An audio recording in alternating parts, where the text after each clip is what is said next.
ಕೈಸಾಗ ನಾವು ಈಗ ಹಾಸನದಲ್ಲಿರುವ ರೋಸರಿ ಚರ್ಚಿಗೆ ಹೋಗ್ತಾ ಇದ್ವಿ. ಇವಾಗ ಟೈಮ್ ಬಂದ್ಬಿಟ್ಟು 10 ಗಂಟೆ ಆಗ್ಬಿಡ್ತು. ನಮ್ಮ ಬೈಕಲ್ಲಿದೆ. ಒಬ್ಬ ರೆಡಿ ಆಯ್ತಿಲ್ಲ, ಹುಡುಗಿರ್ ಥರ ಗೈಸ್ ರೆಡಿಯಾಗಿ ಬಂದ್ಬಿಟ್ಟು 1 ಗಂಟೆ ಆಗ್ಬಿಡ್ತು, ಇನ್ನೂ ರೆಡಿಯಾಗಿಲ್ಲ. ನಾನು ಸಡನ್ನಾಗಿ ಒಂದು ಟ್ರಿಪ್ನ ಪ್ಲ್ಯಾನ್ ಮಾಡಿದ್ದು 9:30ಗೆ. ಹಾಗೆ ಅಲ್ಲಿಗೆ ಹೋಗ್ಬೋಣ ಅಂತ ಗೈಸಾಗ ನಾವೀಗ ಸುಂಟೆಪ್ಪದಲ್ಲಿದ್ದೀನಿ. ಸುಂಟೆಪ್ಪದಿಂದ ಇಲ್ಲಿ ರೋಸರಿ ಚರ್ಚಿಗೆ 85 ಕಿಲೋಮೀಟ್ರ್ ಇದೆ. ಇನ್ನು ಹೆಂಗಿದ್ರೆ ಒಂದು 2 ಅವರ್ಸ್ ಬೇಕಾಗುತ್ತೆ. ಅವನು ಬ್ರೇಕ್ಫಾಸ್ಟ್ ಮಾಡಿಲ್ಲ ಅಂತ, ಹಂಗೆ ಅಲ್ಲಿಂದ ಒಂದು ಬ್ರೇಕ್ಫಾಸ್ಟ್ ಮಾಡಿಕೊಂಡು ಅಲ್ಲಿಂದ ಹೋಗೋಣ ಅಂತ. ನಾವು ಹಿಂಗೆ ಕುಶಾಲನಗರ ಕೂಡಿಗೆ ರೂಟಿಂದ ಹೋಗ್ತಾ ಇರೋದು. ಬನ್ನಿ ಹೋಗೋಣ. ಗೈಸ್ ಈಗ ಫೈನಲಿ ರೆಡಿ ಆಗಿಬಿಟ್ಟು ಬಂದ. ಅರ್ಧ ಗಂಟೆ ಟೈಮ್ ತಗೊಂಡ, ಅರ್ಧ ಗಂಟೆ 1 ಅವರ ಗೈಸ್. ಇಲ್ಲಿಂದ ಟ್ರಾವೆಲ್ನ ಸ್ಟಾರ್ಟ್ ಮಾಡುವ. ಅಲ್ಲ ಸ್ವಾಮಿ, ಸ್ಟಾರ್ಟ್ ಮಾಡೋಲ್ಲ? ಎಂತ ಸ್ಟಾರ್ಟ್ ಮಾಡೋದು? ಇನ್ನು ನಿದ್ದೆ ಎದ್ದಿಲ್ಲ ಅವನು, ಮಲ್ತಾ ಇದ್ದ. ಬಂದ್ರು ಬಾವಣ ಅಂತ ಹೇಳ್ಬಿಟ್ಟು ಕರ್ಕೊಂಡದ, ಪ್ಲ್ಯಾನ್ ಇಲ್ಲದೆ. ಹಾಗಾಗಿ ಬನ್ನಿ ಗೈಸ್ ಸ್ಟಾರ್ಟ್ ಮಾಡುವ. ಈಗ ನಾವು ನಾಷ್ಟ ಮಾಡೋಕ್ಕೆ ಬಂದಿದ್ವಿ. ಒಂದು ಬ್ಲ್ಯಾಕ್ ಕಾಫಿನ ಫಸ್ಟ್ ಹೇಳಿದ್ವಿ. ಈ ಜನ ಬಂದುಬಿಟ್ಟು ಬ್ರೇಕ್ಫಾಸ್ಟ್ ತಿಂದಿಲ್ಲ, ಮೊಬೈಲಲ್ಲೇ ಏನೋ ನೋಡ್ತಾನೆ. ನಾನು ಆಲ್ರೆಡಿ ನಾಷ್ಟ ಮಾಡ್ಕೊಂಡ್ಬಂದಿದ್ದೀನಿ ಗೈಸ್. ಈಗ ಇವನು ನಾಷ್ಟ ಮಾಡಿಲ್ಲ, ಮಾಡ್ತಾನೆ. ಚೆನ್ನಾಗುಂಟ ಸಮಯ? ಚೆನ್ನಾಗುಂಟ.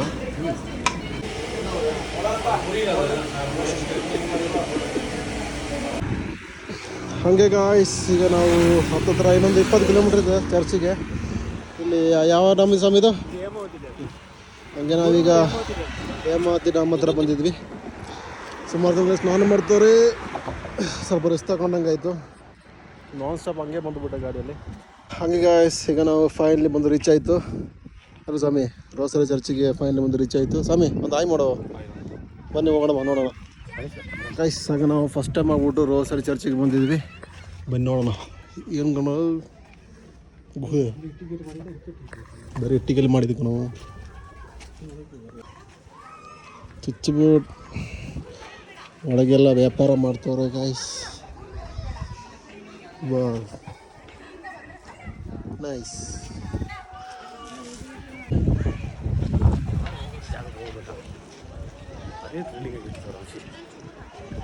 ನಮ್ಮ ಸ್ವಾಮಿ ಬಂದು ಎಲ್ಲ ನೋಡ್ತವ್ರೆ. ಹೇಮಾವತಿ ನದಿಯ ಬ್ಯಾಕ್ ವಾಟ್ರಲ್ಲಿದ್ದೀವಿ ಈಗ ನಾವೀಗ. ಅಲ್ಲ ಸ್ವಾಮಿ, ಸುಮಾರು 1980ರಲ್ಲಿ ಕಟ್ಟಿರುವಂಥ ಚರ್ಚ್ ಇದು. ಸುಮಾರು ನಮಗೆ ಹಿಸ್ಟ್ರಿ ಏನು ಗೊತ್ತಿಲ್ಲ ಗೈಸ್, ನಮಗೆ ಹಿಸ್ಟ್ರಿ ಏನು ಬರಲ್ಲ, ಅದಕ್ಕೆ ನಾವು ಹಿಸ್ಟ್ರಿ ಹೇಳ್ತಿಲ್ಲ ಗೈಸ್. ಮೊಬೈಲ್ ಆದರೆ ನೀರಲ್ಲಿ ಬಿದ್ದುಬಿಟ್ರೆ ಮುಗಿದ ಕತೆ. ಅಲ್ಲ ಸ್ವಾಮಿ,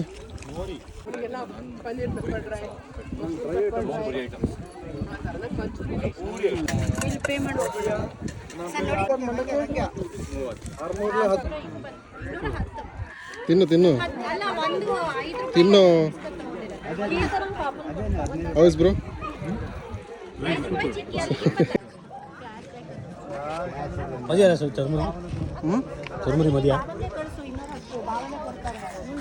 ಗೈಸ್ ನೋಡಿ, ಸ್ವಾಮಿ ಬಂದು ಊಟಿಲೆಲ್ಲ ಕಿತ್ತುಬಿಟ್ಟು ತೆಗಿತಿದ್ದಾನೆ ಗೈಸ್. ಗೊತ್ತಿಲ್ಲ ಗೈಸ್, ಇದು ಇವನ ಮೇಲೆ ಕಂಪ್ಲೀಟ್ ಆಗಬೇಕು. ಸುಣ್ಣದ ಕಲ್ಲ ಅಂತ ಗೊತ್ತಾಯ್ತಿಲ್ಲ ಗೈಸ್. ಚರ್ಚಿನ ಹಾಳು ಮಾಡಕ್ಕೆ ಬಂದಿದ್ದಾನೆ ಸ್ವಾಮಿ. ಎಲ್ಲ ಕಿತ್ತು ತೆಗಿಯಾ. ಹೆಂಗೆ ಈ ಥರ ನೋಡ್ತಾನೆ, ಯಾವ ಥರ ಕಟ್ಟಿದ್ದಾರೆ, ಸಿಮೆಂಟಿಂದ ಕಟ್ಟಿದಾರಾ ಏನೋ ಬೇರೆ ಕಟ್ಟಿದಾರ ಅಂತ ನೋಡ್ತಿದ್ದೆ ನಾನು. ಹಂಗೆ ಗೈಸ್ ಈಗ ನಾವು ರೋಸರಿ ಚರ್ಚ್ ನೋಡ್ಬಿಟ್ಟು ಮುಗ್ದಾಯ್ತು. ಈಗ ಎಲ್ಲಿಗೆ ಸ್ವಾಮಿ ನೆಕ್ಸ್ಟು? ಸುಂಟಿಗಪ್ಪ. ಇನ್ನು ಡೈರೆಕ್ಟ್ ಮನೆಗೆ. ನೀರಲ್ಲಿ ಇಲ್ಲಿನ ಅಂತ ಸ್ವಾಮಿ ಬೇಡ ಅಂದ್ಬಿಟ್ಟ. ಹೋಗೋಣ ಸ್ವಾಮಿನಾಗ. ರೈಟ್ ಹೋಗೋಣ ಗೈಸ್. ಅಲ್ಲಿ ಕಾಣ್ತದಲ್ಲ ಚರ್ಚು, ಈ ಬಿಡ್ತಿಂದ ಕಾಣ್ತಿರುವಂಥ ವ್ಯೂ.